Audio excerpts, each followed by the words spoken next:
Bulletin की शुरुआत करते हैं। इस वक्त एक बड़ी खबर आ रही है। ऑल पार्टी डेलीगेशन से पीएम मोदी की मुलाकात की खबर आ रही है।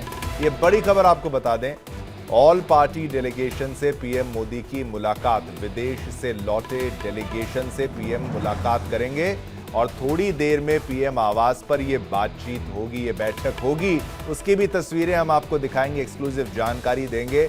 ऑपरेशन सिंदूर के तहत विदेश गए थे 7 डेलीगेशन, 33 देशों में 7 डेलीगेशन के 59 सदस्यों ने दौरा किया था। तो पाकिस्तान को बेनकाब करने के लिए ये मुहिम हमने छेड़ी थी। ये भारत की मुहिम थी, जहां पर सभी पार्टियों ने एक साथ आकर आगे बढ़कर पाकिस्तान को बेनकाब करने का जो काम किया है, काबिले तारीफ काम किया है। हर देश में जाकर वहां की सरकार, वहां के लोगों से चर्चा की है और ये संदेश दिया है कि अब जानिए पाकिस्तान को, पाकिस्तान क्या कर रहा है। अब वो डेलीगेशन भारत वापस, और उसी के साथ साथ ऑल पार्टी डेलीगेशन से पीएम मोदी की मुलाकात की खबर, जहां विदेश से लौटे डेलीगेशन से पीएम मोदी मुलाकात करेंगे और थोड़ी देर में पीएम आवास पर यह बैठक होगी।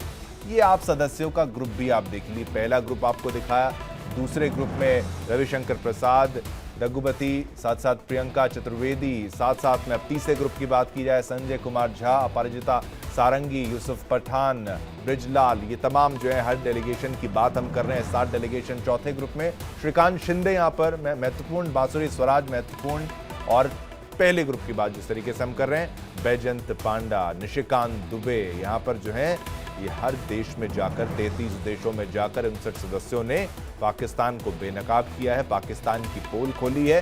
पाकिस्तान ने भी कॉपी करने का प्रयास किया, क्योंकि पाकिस्तान एक कॉपी कैट है। उसने प्रयास किया कि भारत की नकल करे, पर नकल के लिए भी अक्ल की जरूरत होती है और ये हम तो सफल रहे, ऑपरेशन सिंदूर में भी सफल रहे और पाकिस्तान को बेनकाब करने में भी हम सफल रहे। और कुछ ही देर में आपको इंतजार थोड़ा सा करना होगा, पीएम मोदी के आवास पर यह बैठक होगी और उसकी तस्वीरें भी आप देख पाएंगे। ऑपरेशन सिंदूर के तहत विदेश गए थे 7 डेलीगेशन। इसी पर और जानकारी देने के लिए हमारे साथ दृष्टि जुड़ चुकी हैं और विवेक हमारे साथ इस वक्त, दो हमारे साथ हमारे एंकर और संवाददाता इस वक्त जुड़ चुके हैं। दोनों के पास मैं जाना चाहूंगा। सबसे पहले विवेक, कितना महत्वपूर्ण, कितना खास ये कहा जाएगा? देखिए, बहुत इम्पॉर्टेंट है। जो डेलीगेशन वापस आया है वो उनका ये पूरा दौरा कैसा रहा, उनका इंटरेक्शन कैसा रहा, उन देशों में क्या प्रतिक्रिया मिली, उन देशों से क्या समर्थन मिला, उन देशों के तरफ से क्या जवाब आया, और भारत में जो आतंकवादी हमला हुआ था उसको लेकर देशों की तरफ से क्या कहा गया। ऐसे तमाम पॉइंट है जिस पर चर्चा की जाएगी। और डेलीगेशन ने अपना पक्ष क्या रखा, पाकिस्तान को लेकर डेलीगेशन ने दुनिया को क्या बताया, क्योंकि हमने देखा कि जब ये डेलीगेशन पूरी दुनिया में घूम रहा था तो पाकिस्तान के नैरेटिव को भी काउंटर कर रहा था। जैसे कि कई पत्रकारों ने सवाल पूछा कि भारतीय मुसलमानों को लेकर पाकिस्तान चिंता जाहिर करता है, तो इस पर भी पाकिस्तान की धुलाई की गई। तो इस डेलीगेशन ने अपना जो काम है वो बखूबी किया है और पूरी दुनिया में पाकिस्तान को और पाकिस्तान पोषित आतंकवाद को बेनकाब किया है। और अब जब ये डेलीगेशन वापस आ गया है तो डेलीगेशन का लक्ष्य क्या हमने हासिल कर लिया, या हमें और डेलीगेशन समय समय पर भेजते रहने की जरूरत है, या हमारे आगे की रणनीति में ऐसे डेलीगेशन का हिस्सा लगातार रखा जाएगा। ऐसे तमाम पहलू हैं जिस पर अभी आज चर्चा की जानी है प्रधानमंत्री के साथ। बिल्कुल विवेक, आप भी हमारे साथ रहिए, दृष्टि भी हमारे साथ इस वक्त हैं। दृष्टि, एक महत्वपूर्ण बात हमें यह समझनी होगी कि जो सभी दल गए, ये सभी ऑपोजिशन पार्टी सभी एक साथ होकर गए। पाकिस्तान एक ऐसा मुद्दा है जहां पर सभी बेबाक तरीके से अपनी राय को रखते हैं और बहुत क्लियर है, यहाँ पर कोई डाउट किसी को नहीं होना चाहिए। शशि थरूर का जिस तरीके से नाम लिया जाता है, उनका अंदाज, उनका अंग्रेजी बोलने का अंदाज, और जिस तरीके से वो एक अच्छे वक्ता के रूप में हैं, तो विदेश में भी उनके नाम की चर्चा होती है। डेलीगेशन में ये बहुत शानदार लोग थे जो वहां पर गए थे, जिन्होंने पुरजोर तरीके से भारत की बात को रखा और पाकिस्तान को बेनकाब किया। आज क्या खास होगा? देखिए, दो अलग अलग बातें हैं। एक तो डेलीगेशन, जो 7 डेलीगेशन गए थे उसमें बैजंत पांडा के नेतृत्व में रविशंकर प्रसाद, संजय झा और एकनाथ शिंदे और शशि थरूर, कनिमोझी और सुप्रिया सुले, इनके नेतृत्व में डेलीगेशन गया था। 33 देशों में गए थे ये लोग और इन्होंने बहुत अच्छी तरीके से जिस तरीके से भारत की बात को सामने रखा है उसकी बहुत तारीफ हुई और इसमें सभी पार्टियों के लोग मौजूद थे। तो देखिए जिस तरीके से कांग्रेस के लोगों ने अपनी बात रखी, जिसमें सलमान खुर्शीद, शशि थरूर और ओवैसी, इन्होंने बहुत अच्छा काम किया, ऐसा सरकार ने कहा कि बहुत अच्छी तरीके से इन्होंने अपनी पार्टी की राजनीति से परे हटकर एक देश के लिए ऑपरेशन सिंदूर को लेकर के जिस तरीके से देश की बात पूरी दुनिया में सबके सामने रखी, काफ़ी वाहवाही बटोरी। और देखिए इसके पहले ये लोग एस जयशंकर जी से मिल चुका है डेलीगेशन, उनसे ब्रीफिंग हो चुकी है, बातचीत हो चुकी है और 10 को प्रधानमंत्री से मिलना था और आज वो समय आ गया है। आज 7 बजे प्रधानमंत्री आवास पे इन सभी डेलीगेशंस का आज डिनर है और ये सब लोग बातचीत करेंगे, बताएंगे कि उन्होंने किस तरीके से विदेश में जाकर के सचिवों से और विदेश के बड़े अधिकारियों से, डेलीगेशन के लोगों से, संघ में एम्बेसडर भी गए थे इनके साथ में और उन सब लोगों ने मिलकर के जो भी बातचीत की वो सब प्रधानमंत्री के संग साझा होगी। 9-10 बजे तक ये बातचीत चलेगी।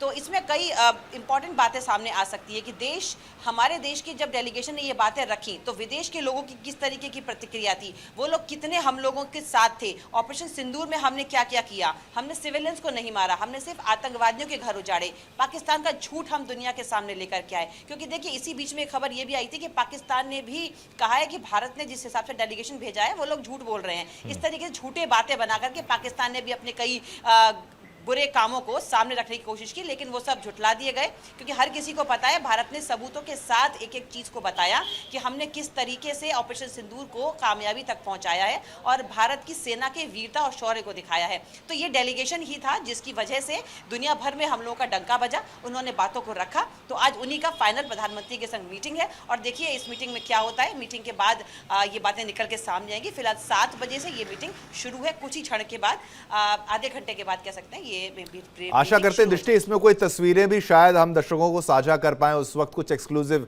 ये क्या बिल्कुल एक क्लोज डोर मीटिंग के रूप में इसको हम समझें या फिर ये सभी के सामने सभी को पता रहेगा क्या कुछ रहेगा इसमें? जानकारी जब आएगी थोड़ा रुक के आएगी या फिर इमीडिएटली कुछ खबरें आती हुई नजर आएंगी? देखिए जब भी प्रधानमंत्री आवास पे कोई भी मीटिंग होती है तो उसकी कोई भी बात बाहर तक नहीं आती है, सिर्फ कयास लगाए जा सकते हैं। लेकिन अंदर जो भी ब्रीफिंग होगी उसका पहले से ये है कि जैसे एस जयशंकर ने पहले भी ब्रीफिंग ली है तो उसमें भी उन्होंने यही पूछा था, कई सांसदों से हमारी बात हुई थी तो उन्होंने यही कहा था कि आप किस तरह से गए, आपका क्या एक्सपीरियंस रहा, दूसरे देशों ने जब आपसे बात की आपने अपनी बातों को साझा किया, उनकी कैसी समझदारी रही, किस हिसाब से आप उनको कन्विंस कर पाए, क्या उन लोगों ने समझा, क्या क्या उन लोगों ने पूछा। तो यही सब प्रतिक्रिया है जो हमारी विदेश नीति भी हमेशा से रही है कि हमारे साथ आतंकवाद के मुद्दे पर कई देश हमारे साथ थे, तो हमने उन सब के लिए इन बातों को रखा सामने कि किसी को कोई डाउट ना रहे। तो वही सब बातें आज प्रधानमंत्री जी के सामने होंगी क्योंकि एक देश, हमारा देश जिस हिसाब से आतंकवाद के विरोध में लड़ाई लड़ रहा है तो सब देश हमारे साथ हैं, सब देश हमारे साथ हैं और एक साथ जो है सभी पार्टीज, विवेक भी मेरे साथ लगातार बने हैं न्यूज रूम से। विवेक, जो सब एक साथ हैं, अब पॉलिटिकल डिफरेंसेस आपके देश के अंदर क्या है, इसका असर बाहर बिल्कुल भी देखने को नहीं मिलता। और जो कहा जाता है कि ओवैसी का नाम जिस तरीके से लिया जाता है, ओवैसी ने बड़े पुरजोर तरीके से पाकिस्तान की जो फजीयत करी है, जो बेइज्जती करी है, फेल्ड स्टेट बताया। ओवैसी की बात अगर हम करें, शशि थरूर की बात अगर हम करें, विवेक एक अच्छे वक्ता के रूप में शशि थरूर भी हैं तो ओवैसी भी जानते हैं कैसे पाकिस्तान जो मजहब की बात करता है तो उसको उसी भाषा में जो जवाब दिया गया, वो तमाम चीजें, ये खास क्या रहा होगा इन तमाम डेलीगेशंस में, विवेक, जो आपने देखा, जो एनालाइज किया होगा? देखिए खास तौर पर शशि थरूर की बात की आपने, इसके अलावा सलमान खुर्शीद, अज़दुद्दीन ओवैसी, ये कुछ ऐसे पॉलिटिशियंस रहे जो इस दरमियान बहुत चर्चा में रहे और खासकर ओवैसी और सलमान खुर्शीद से भी कई तरह के सवाल पूछे गए, या फिर जेएमएम के वो सांसद उनसे भी काफ़ी सवाल पूछे गए, भारतीय मुसलमानों को लेकर काफ़ी सवाल पूछे गए, भारत में मुसलमानों के हालात को लेकर सवाल पूछे गए। तो ऐसे कई सवाल पूछे गए और इसके अलावा जब भारत में राजनीति हो रही थी तो इनका भी बहुत पॉजिटिव बयान सामने आया। सलमान खुर्शीद का एक बयान मुझे याद है जिसमें उन्होंने कहा था कि जब हम देश के लिए कोई लड़ाई लड़ रहे हैं तो क्या पूरा देश एक पृष्ठभूमि पर नहीं आ सकता, क्या पूरा देश एक पेज पर नहीं हो सकता, कोई भी ऐसी चीज़ हो सकती है जिस पर हम राजनीति ना करें और कम से कम हम उस पर देश को सबसे ऊपर रख कर चलें। तो ये इस तरह कई पॉजिटिव नोट्स निकल कर सामने आए। लेकिन इसका एक और दूसरा एस्पेक्ट भी है, दूसरा पहलू भी है।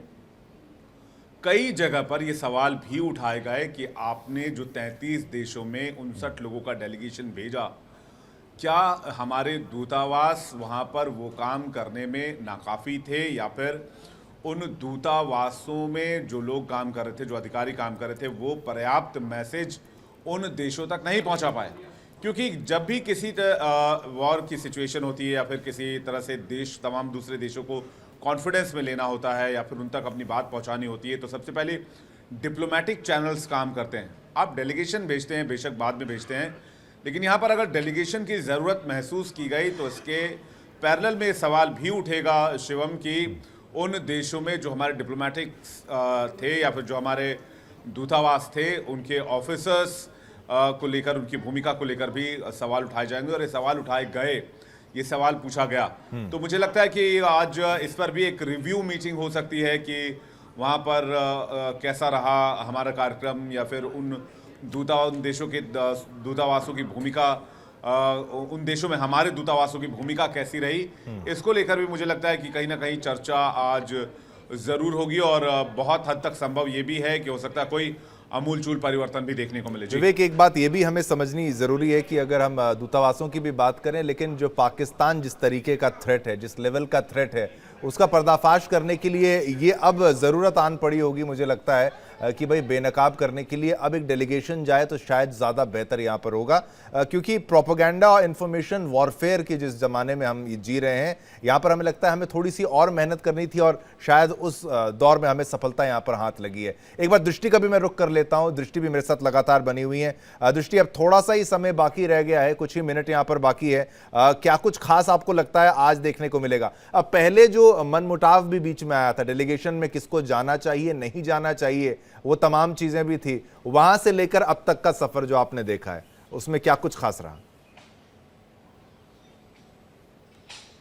देखिए, सबसे बड़ी बात कि कांग्रेस जिस तरीके से अक्सर सरकार पे इस तरह का दोष मढ़ती रही है कि वो उन आतंकवादियों को आपने क्या पकड़ा जो अभी भी 26 लोगों को मार के भागे हैं, कहाँ कहाँ हमारे जेट्स गिराए गए, इस तरह के कई आरोप कांग्रेस ने लगाए और उन्होंने कहा कि प्रधानमंत्री उनसे बात करें। ऐसे में जब शशि थरूर को भेजा गया, कांग्रेस ने साफ कहा कि हमने अपनी तरफ से नाम नहीं दिया, तो शशि थरूर का नाम काफ़ी उछला, लेकिन उनके नेतृत्व में कई लोग गए। तो देखिए, इस तरीके से डिफरेंसेस सामने आए, और जिस तरीके से सलमान खुर्शीद ने भी कहा कि देखिए क्या देशभक्ति को दिखाना ज़रूरी होगा, और ओवैसी ने जिस तरीके से बाकायदा पाकिस्तान की भर्त्सना की है पूरी दुनिया के सामने, तो ये एक बात सामने रही कि देखिए कांग्रेस ही कई लोग जो यहाँ पर हमारे देश के अंदर, घर के अंदर कई बार सरकार का विरोध करते नजर आ रहे हैं, वो बाहर जाकर के देश प्रेम के तौर पर सच्चाई को सामने रख रहे हैं, जो कि हुआ है। तो ये देखिए, राजनीति इस तरीके से निकल के सामने आई। शशि थरूर के नाम पर बहुत चीज़ें उछली, ये भी रहा कि क्या वो अब आगे क्या करने जा रहे हैं, तो ये सब चीज़ें भी इसका पार्ट रही है, क्योंकि राजनीति है तो देखिए वो चलती है दोनों हलकों से। लेकिन सबसे बड़ी बात सबने यही कहा कि देखिए, अगर आप देश के बाहर निकलते हैं तो सिर्फ देश प्रेम और एक भारतीय होकर के बाहर जाएं, और देश की सच्चाई को सामने रखें, ऑपरेशन सिंदूर की सच्चाई को सामने रखें, और जिस तरीके से आतंकवाद से लड़ने में कई देश भारत के साथ हैं, हमको भी पूरी तरीके से उनके साथ रहना चाहिए, काम करना चाहिए, और सबको साथ में लेके चलना चाहिए। यही चीज़ इस डेलीगेशन में सामने दिखाई दी। तो देखिए, प्रधानमंत्री मोदी अक्सर इस तरह की बातें करते दिखे थे कि अगर देखिए पाकिस्तान को मुंह तोड़ जवाब दिया जाएगा। इसके साथ ही उन्होंने कहा था कि सीमाओं से परे जवाब दिया जाएगा, पाकिस्तान सोच नहीं पाएगा। जिस तरीके से हमने सिंधु जल संधि को रोका गया, तो वो सब चीजों के बारे में भी बात होगी, और प्रधानमंत्री बहुत अच्छे से समझेंगे कि तो थोड़ा ही समय बाकी है। दृष्टि, लगातार आप नजर बना के रखिए और जो अपडेट्स हैं आप हमारे साथ साझा करिए।